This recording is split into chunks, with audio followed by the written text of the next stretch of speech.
Vraja Janaranjana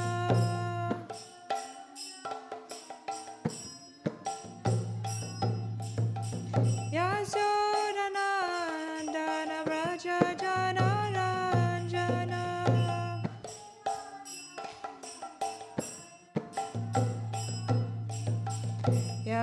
Yamunadira Vanachari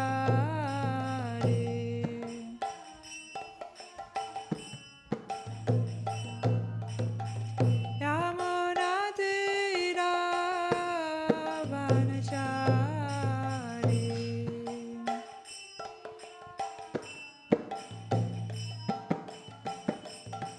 Jaya Radha Madhava Kunja Bihari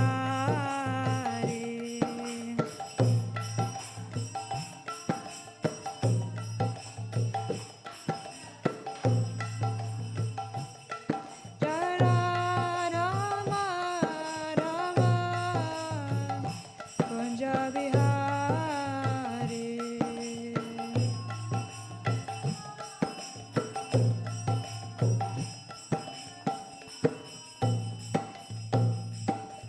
Hare Krishna, Krishna Krishna, Hare Hare, Hare Rama, Hare Rama, Rama Rama, Hare Hare.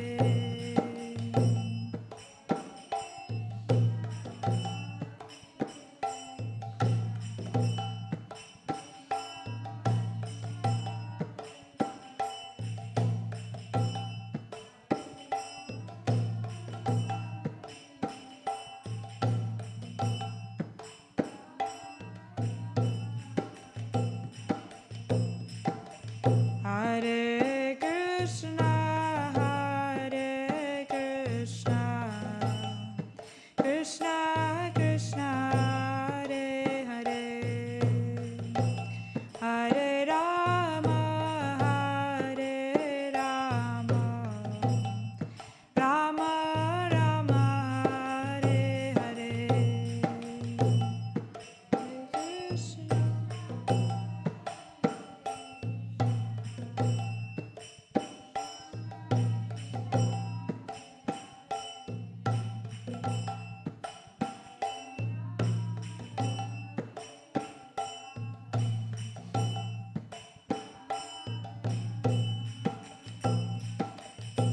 Hare Krishna. Hare Krishna, Krishna Krishna, Hare Hare, Hare Rama,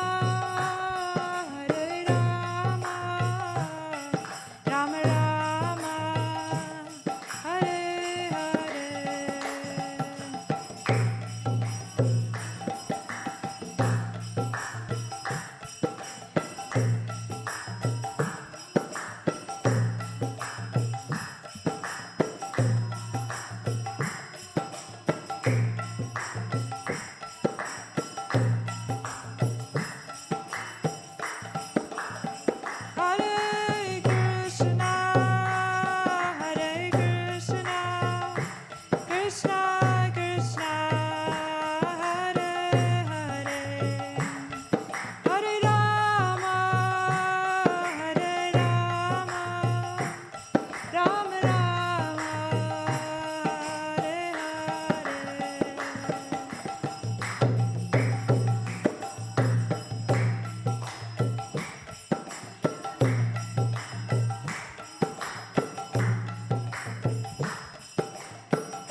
Jaya Jaya Prabhupada, Prabhupada, Prabhupada, Jaya Jaya Prabhupada.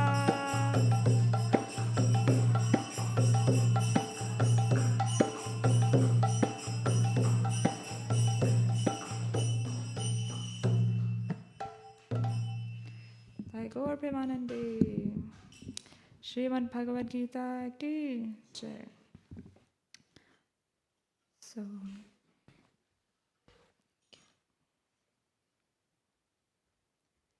So today we're reading from the second chapter of Bhagavad Gita. It's called The Contents of the Gita Summarized. And today we're reading from text 58. So before reciting, we'll first offer the prayers. Om Namo Bhagavate Vasudevaya. Om Namo Bhagavate Vasudevaya. Om Namo Bhagavate Vasudevaya. So we have the verse up there on the board. I'll recite line by line and you can repeat after me. Yada samharate chayam Kurmonga niva sarvashaha Indriyan indriyarthebhyas Tasya pragya pratisthita Yada sangharate chayam Kurmonga niva sarvashaha Indriyan indriyarthebhyas Tasya pragya pratisthita Yada sangharate chayam Kurmonga niva sarvashaha Indriyan indriyarthebhyas Tasya pragya pratisthita. Now someone would like to recite?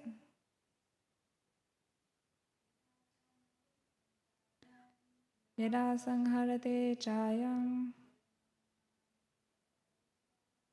Kurmonga niva sarvasha Indriyan indriyarthebhyas Tasya pragya pratisthita.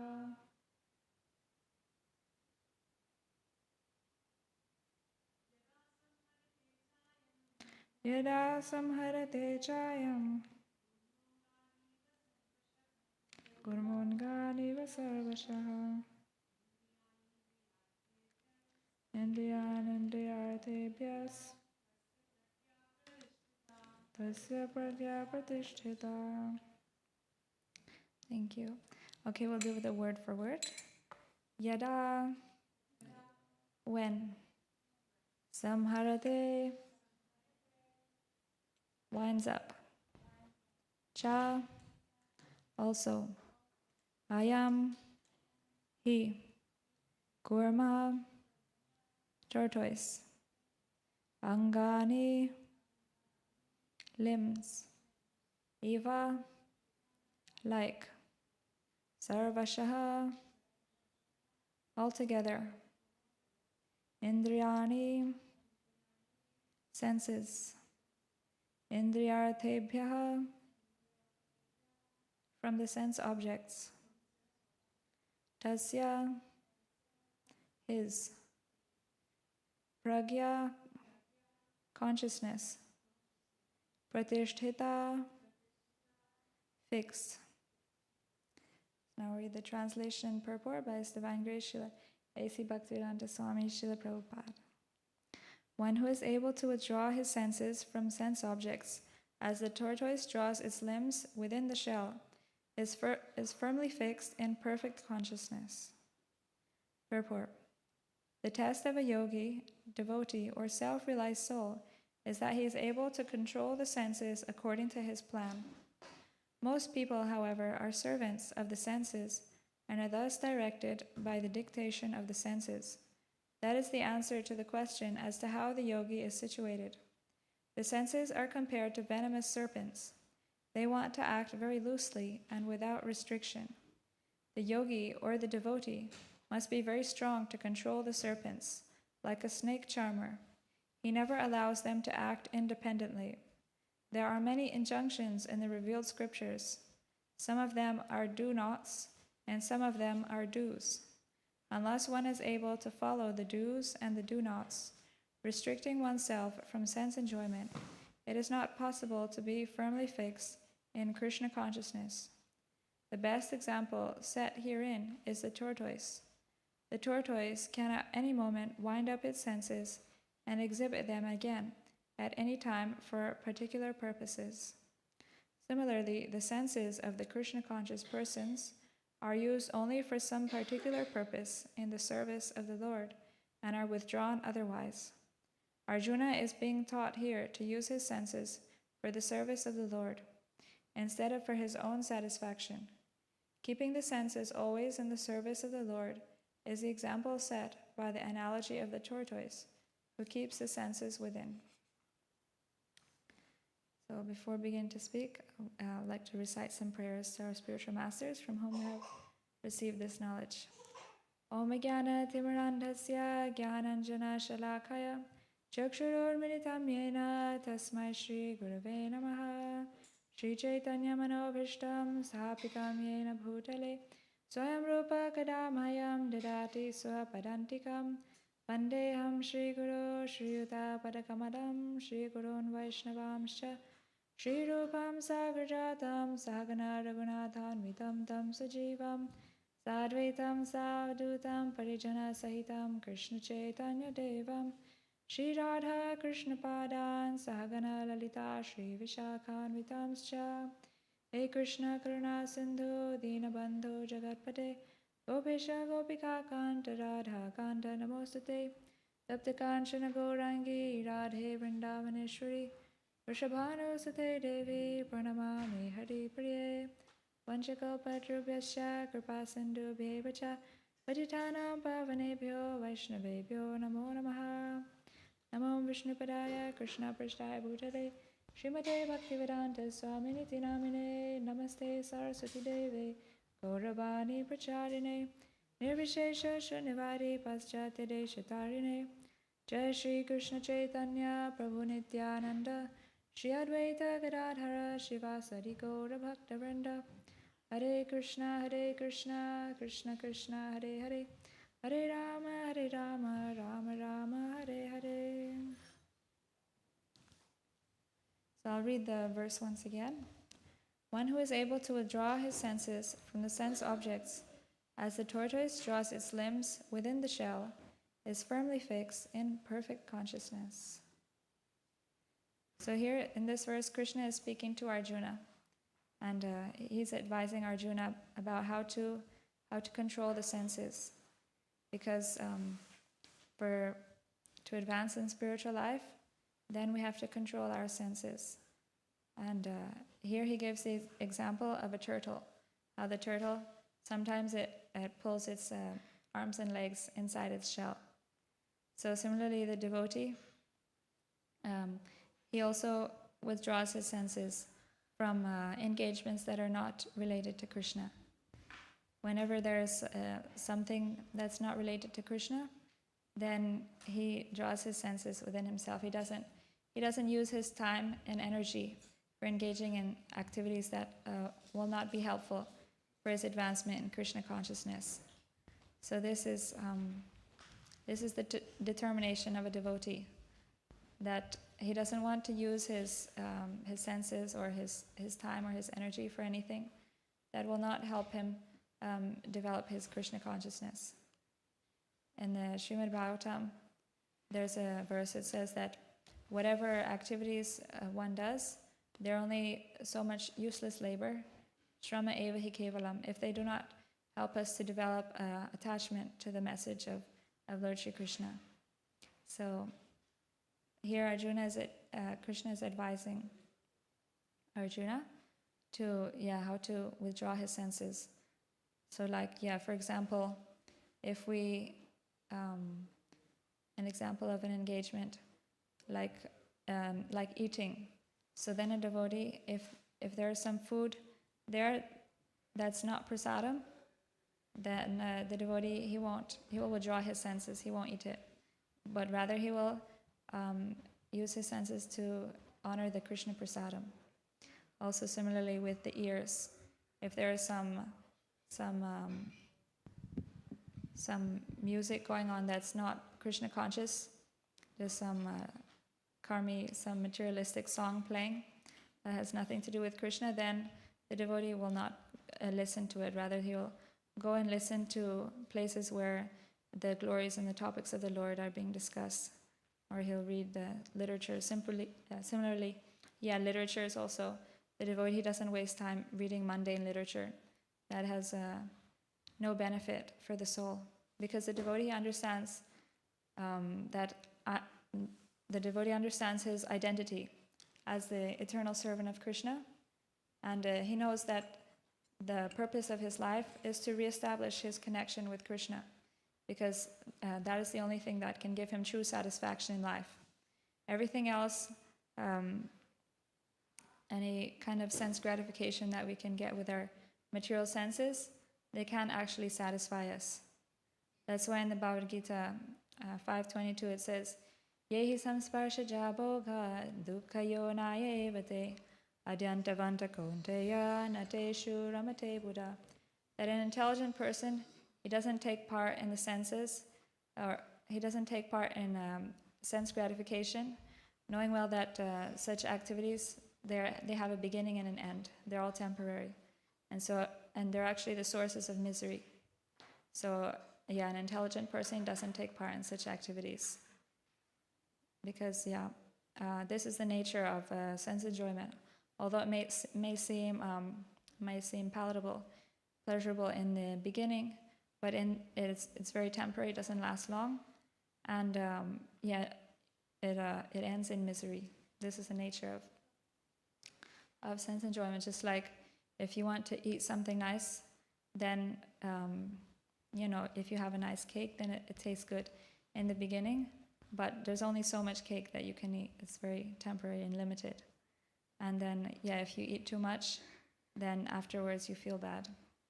So the devotee, rather, he withdraws his senses from such engagements because he doesn't want to waste his time or energy in such engagements. Rather, he knows that this human form of life is short. I only have a few years, and I have so much work to do to reestablish my lost relationship with Krishna.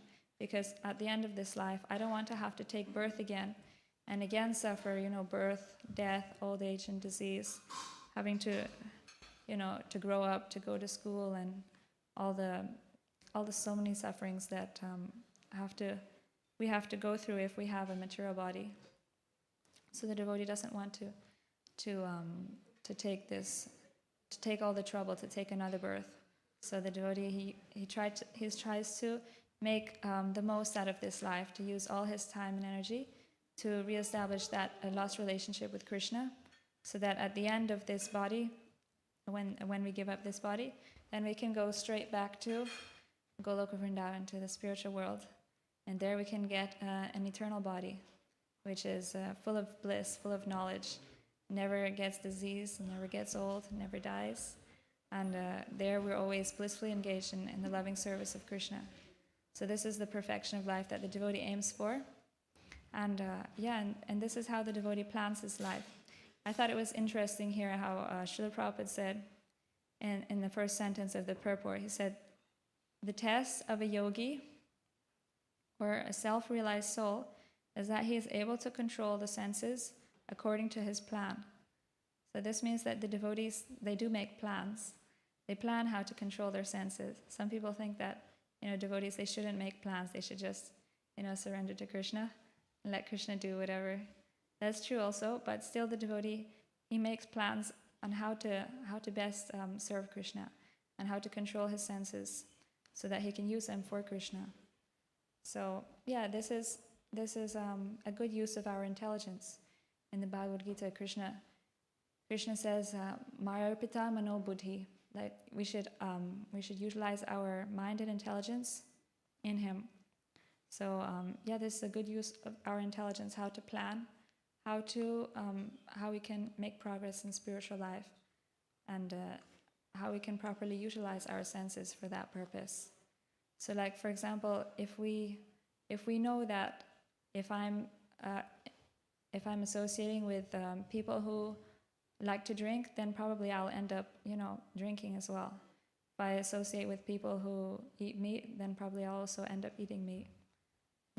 If I associate with people who just like to gossip and, talk about things not related to Krishna, then I'll also end up doing the same, or I'll just waste my time listening to them.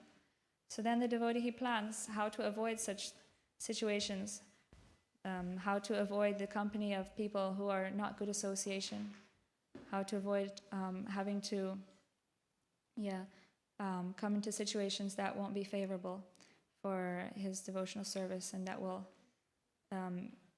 make him more inclined to use his senses in ways that are not favorable to devotional service. So rather, the devotee plans how to associate with the devotees, how to make time for coming to the temple, how to make time for reading. Reading is actually the recommended way to strengthen our intelligence, because in order to control our senses, the mind is the mind controls the senses. The mind is the chief of the senses. So if the mind is controlled, then the senses are naturally controlled. And to control the mind, then we need to take help from our intelligence. So that means we need to strengthen our intelligence. We need to purify our intelligence so that it can help us control our mind in the right way. And the best way to strengthen our intelligence is to always fill it with the messages from the scriptures, from the Srimad Bhagavatam, from the Bhagavad Gita. Because when the mind tells us you should do this, if it's not related to Krishna, then we need to give it reasons why it shouldn't. So that means our intelligence needs to be strong in Krishna consciousness to be able to defeat the mind and tell it, no, this is not good for you. You should do this instead. And then, so that's why this spiritual knowledge is really important. Studying the scriptures. Prabhupada always stressed that he was taking so much trouble to translate these books by staying awake for many hours of the night, and giving so much time and attention to translate these books for us to read, because he knew how important it was for us to have a good understanding of Krishna consciousness. So this reading, hearing classes, this is really important for us to get strong intelligence, and then we can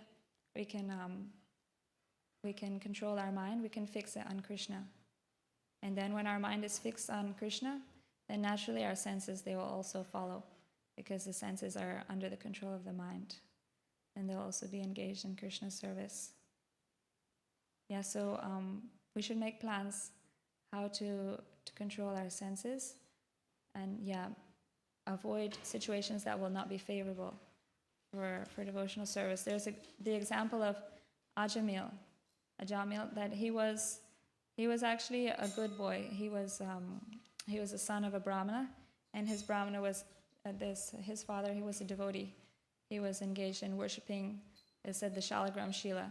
It's the form of Vishnu in the stone form, and so he sent Ajamil out, Jai Shri Radha Gokulananda Ki Jai, to get flowers for his worship. And then while Ajamil was going to pick the flowers, then in the forest, he saw this prostitute and embracing this lusty man, and this scene made him want to enjoy that same pleasure. So then he went home, and he actually, he was like thinking about it for a long time. So this is also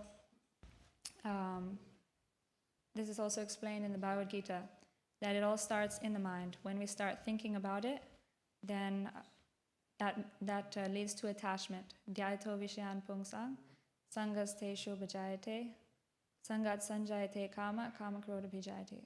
That by contemplating the objects of the senses, then attachment develops.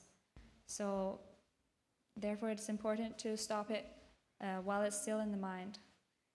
Krishna says in chapter 3, Krishna gives lots of wonderful instructions about how to control the senses. And he says, that therefore you should stop yourself in the beginning while it's still in the mind. Knowing that you yourself are superior to the mind, then you should strengthen your intelligence by Krishna consciousness, and then fix your mind upon me, and in that way you'll be able to stop yourself from engaging in sinful activities.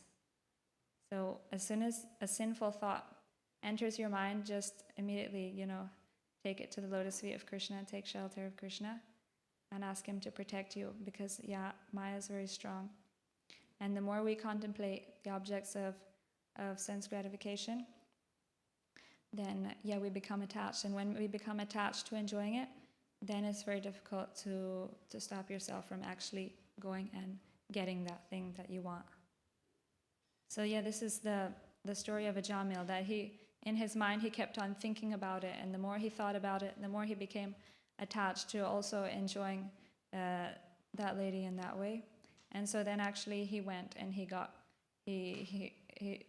brought this prostitute to his house, and then she was bad association, and then she wanted so many things, so then he had to work to get money to satisfy her, and then he ended up stealing and doing all sorts of terrible things.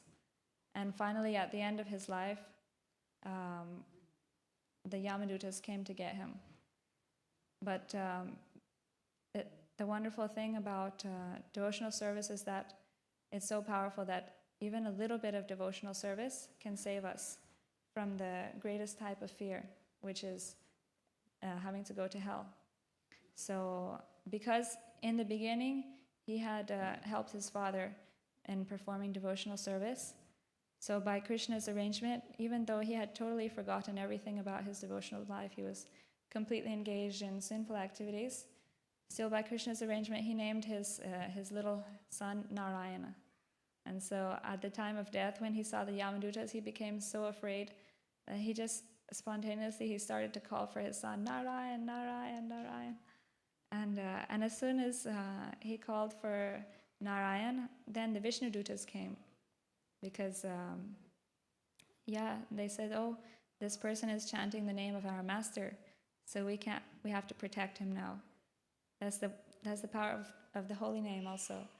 Even if one chants it unknowingly, if one sincerely chants the holy name of Krishna, then Krishna thinks, oh, this person is chanting my name, so I have to protect him now. This is my duty. So he sent his Vishnu Dutas, his servants, to protect Ajamil from getting dragged to hell. So the Vishnu Dutas came, and they're like, stop, you can't take this person, he's chanting the name of Narayan. And it said that the name of the Lord is so powerful that, even if we just chant it once, then all of our sins are destroyed. So this is what the Vishnu Dutas told the Yamadutas, that they were like, how can you stop us? This person is so sinful. And then they're like, don't you know the power of the holy name? His sins have all been nullified because he's chanted the name of the Lord sincerely and offenselessly. So then the Yamadutas, they were bewildered, and they went back to their master, Yamaraj. And Yamaraj, he's one of the Mahajans, so he knows, of course, the glory of Krishna's names. And so he was explaining to them that, you should never approach anybody who chants the holy name of Krishna. And so then Ajamil, he was so amazed. He was like, wow, who are these wonderful people who just saved me from these terrible Yamadutas who are about to drag me to hell? So he wanted to say something to them, but then they disappeared. And so then he was just like, oh my God. So then he realized, that I was supposed to be taken to hell for all my sinful activities, but somehow I was saved. And so then he's like, now I should actually take seriously my spiritual life with whatever years remain in my life, so that I can, save myself and go back to the spiritual world. So he did. And then at the end of his life, he did go back to the spiritual world. So this shows the power of the holy name. Our devotional service, even a little bit of devotional service can save us. But also one thing we should know is that he didn't go back to Godhead just at that time, because by chanting the holy names of the Lord once, then our sins are destroyed. But still, so that saves us from going to hell. But in order to go back to the spiritual world, then we also need to do more work. We need to revive our relationship with Krishna. So that's what he did. He started practicing spiritual life, chanting the holy name regularly, following the principles, associating with the devotees. So by following all this process, then after that, then he was taken to Vaikuntha. So this story is very instructive. First of all, how we should not associate with materialistic people, because you may think like, I'm not going to be attracted. I'm strong, I've got the holy name, I know the philosophy, I'm not going to be bewildered if I see something, some people enjoying. But we should be careful, because Maya is very strong. And, even like watching movies, all these scenes are also in movies. And movies are made in a way to that we keep thinking about it again and again. So we should be careful. Ideally we should not watch movies that are not Krishna conscious, because this will make us contemplate the objects of the senses, and this will make us then want to enjoy material life as well. So the devotee should plan how to utilize his senses in the service of the Lord, because the senses are naturally active. They can't be stopped. So the devotee, he plans how to engage his senses in the proper way, so that they're always engaged in the service of the Lord, and to engage the mind. To engage the mind is the most important. Because the mind helps control the senses. So that's why also reading, because the Bhagavatam is full of satisfying stories. So we all like to, enjoy by hearing nice stories, nice activities between different people. We enjoy, the relationships between people, and the Bhagavatam is full of such satisfying stories. So we should take advantage of this wonderful literature and fill our mind and with Krishna consciousness, with Krishna's wonderful activities with his devotees, how he relates to his devotees in such wonderful ways. And then our mind will naturally be attached to Krishna, and then the senses will naturally follow. And then when our senses are fully engaged, then there'll be no chance of us, falling down. So, does anybody have any questions or comments at this point?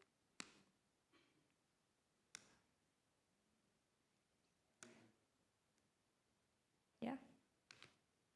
So, controlling the senses, I have difficulty with my heart. I like to eat, and there's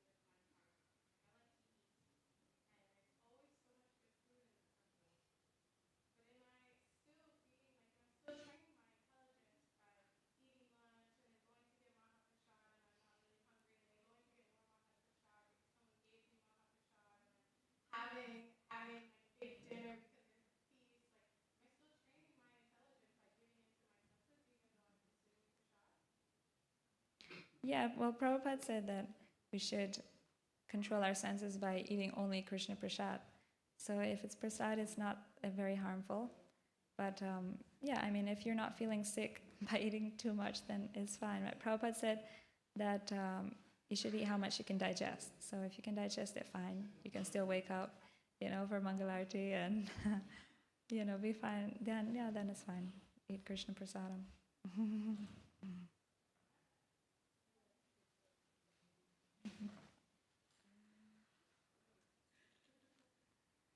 Anybody else wants to add? Grown up in bhakti and this philosophy and this practice, but for people who haven't been raised, like, do you have any strategies that you use to help yourself control your senses and continue to stay focused on Krishna that would be applicable to us? Because I still have like material engagements. I still have friends who aren't Krishna consciousness, and my family's not Krishna conscious, and so there's still a lot of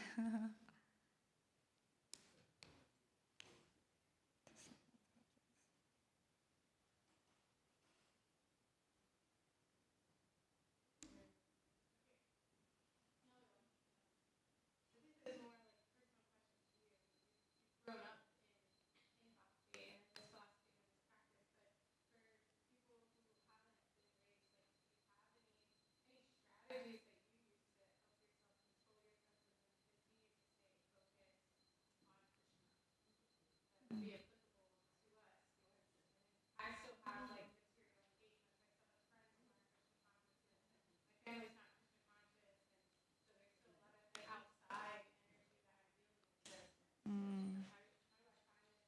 How do I find this? How do I find this balance? How do I keep myself like strong in my sadhana, so that I don't fall back into my old material habits? Mm. Yeah, I think devotee association is like the most important thing. So if you just surround yourself by devotees who are serious and about Krishna consciousness, and they're enthusiastic, then they'll keep us on track. I think I've heard devotees saying this also, that sometimes even when they go to their parents' house, they take like a devotee with them. Like, yeah. Yeah, to just, I don't know, keep them on track, I guess. You can tell your parents that you're gonna introduce them to one of your friends. Yeah. Yeah. Yeah. Yeah, devotee association definitely, and reading the scriptures. I find like reading is just a wonderful way, because also reading is actually associating with Prabhupada through his purports, and obviously Prabhupada is the best association. So yeah, wherever you are, you can always read the books. You can always hear Prabhupada's lectures of devotees. That's also associating with devotees, even if you don't have like their physical presence with you. Nowadays we can access it in various ways. Yeah. I think also just being like, obviously reading helps build your determination also, to really utilize this life for Krishna, the importance of the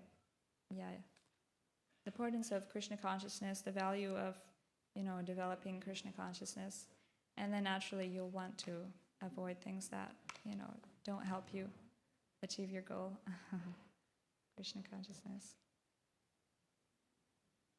Yeah.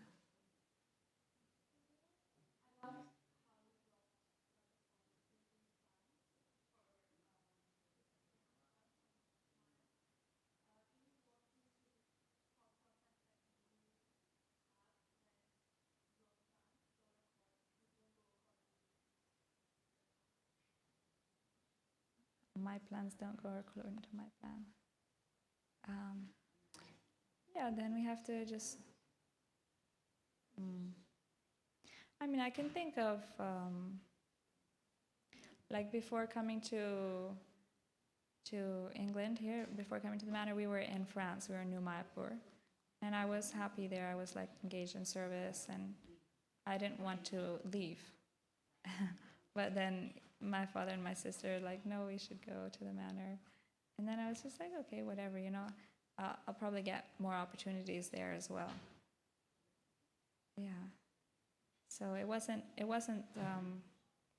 I feel like if we surrender to Krishna and we're sincere, He won't put us in situations, that will force us to not be Krishna conscious. So I think we should have that faith in Krishna and look for ways to be Krishna conscious in every situation that He arranges for us. Because ultimately we have to remember that Krishna is our best friend, and He's not going to do anything that's not good for us. So we might think like, this is not good for me, but it is actually, and we should just look for ways in which we can still practice Krishna consciousness. We can maybe, be introspective and think what can I learn from this situation? How can I be Krishna conscious? Because actually, yeah, Krishna consciousness is a state of mind. So if your mind is fixed on Krishna, then it doesn't depend upon where you are or what you have to do. You can still focus your mind on Krishna. Obviously, some situations are more helpful to focus your mind on Krishna. That's another thing that we should plan for, like, for example, our japa. So we should plan a quiet time and place to do our japa in, because it's more helpful for us to control our mind and senses. So usually there's, like, in whatever situation you have in your life, there will still be opportunity to plan, for certain hours of the day where you can dedicate to your japa, dedicate to your reading. And just pray to Krishna also that you really want to come to him, and you really want to spend, like, quality time during your japa and reading and getting a chance to associate with devotees. And then you'll see that Krishna, he'll arrange also for you in your life. So I don't know if that answered your question. Yeah? Yes?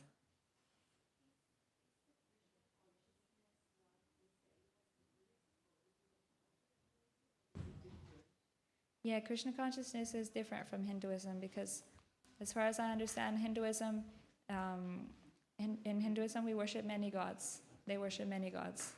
And they don't see any one particular god as supreme. They worship equally all different gods, and mostly their aim is to achieve something in reward for their worship to the different demigods.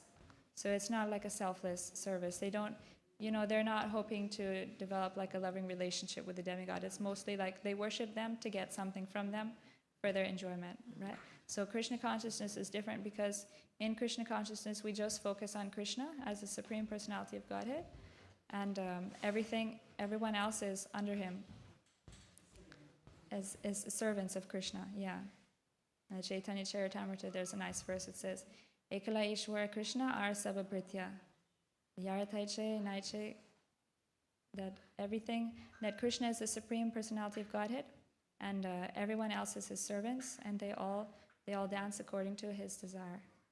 So this is what we believe. And then also, when we worship Krishna, we don't worship him just to get something in return, because we understand that actually the highest pleasure we can get is not just by enjoying our senses, which we're not even, because we understand that we're not this body, so we're not these senses. So just by satisfying the senses we can't get true happiness, but rather we're the soul, and to get true happiness for the soul can be happy only by being reconnected to Krishna, because the soul is a part of Krishna. It's part of Krishna. So by connecting to Krishna, that's how the soul gets true happiness. So this is the difference between Krishna consciousness and Hinduism. Yes?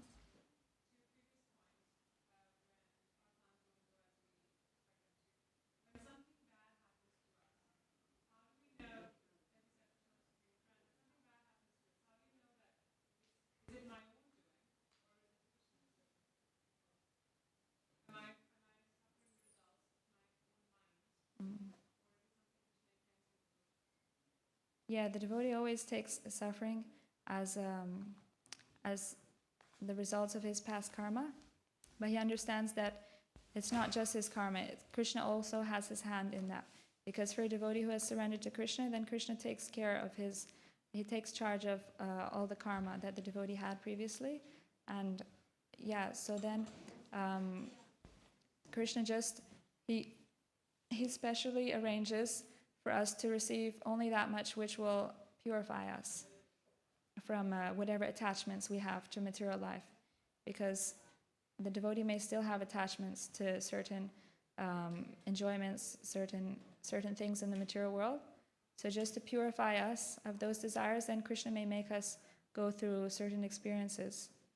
Like some people, they want to enjoy being rich. So then, Krishna will give them a chance to maybe, get rich, but then they'll realize that actually when they get rich, then they get so many enemies, they get so much anxiety, then maybe it gets stolen. And then the devotee realizes that, it's all temporary and it's not worth, striving for. So then they'll give up that desire to be rich, and they'll just focus on service to Krishna. So wait, can you say your question again? Sorry, I lost.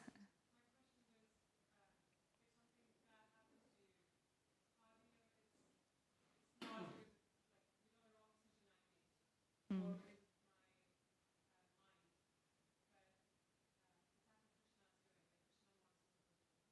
Yeah, so the devotee generally sees it as both.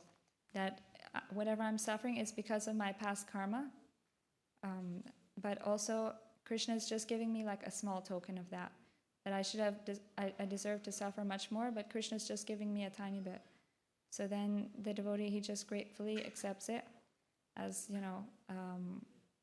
as Krishna's mercy upon him. That he's just giving me a little bit, and this is actually to purify me of my bad karma, so I can become free and I can become pure, and then I can then become fit to enjoy actually the real transcendental happiness in devotional service. So yeah, that's how the devotee sees suffering in his life.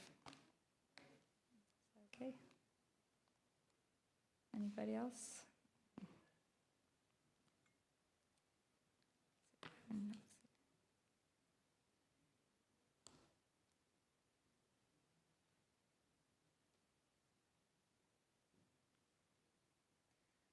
Okay then.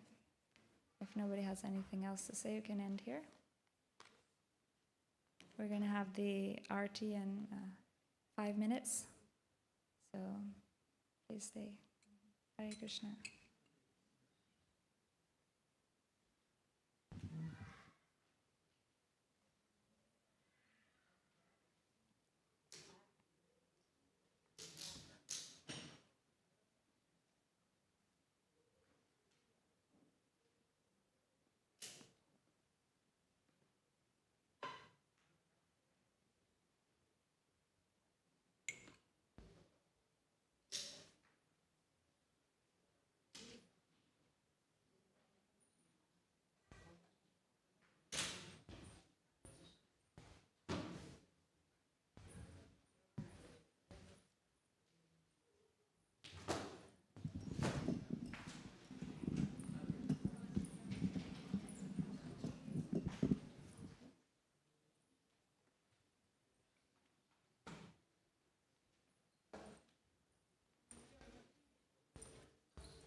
India. So for the art, please join me straight after this video.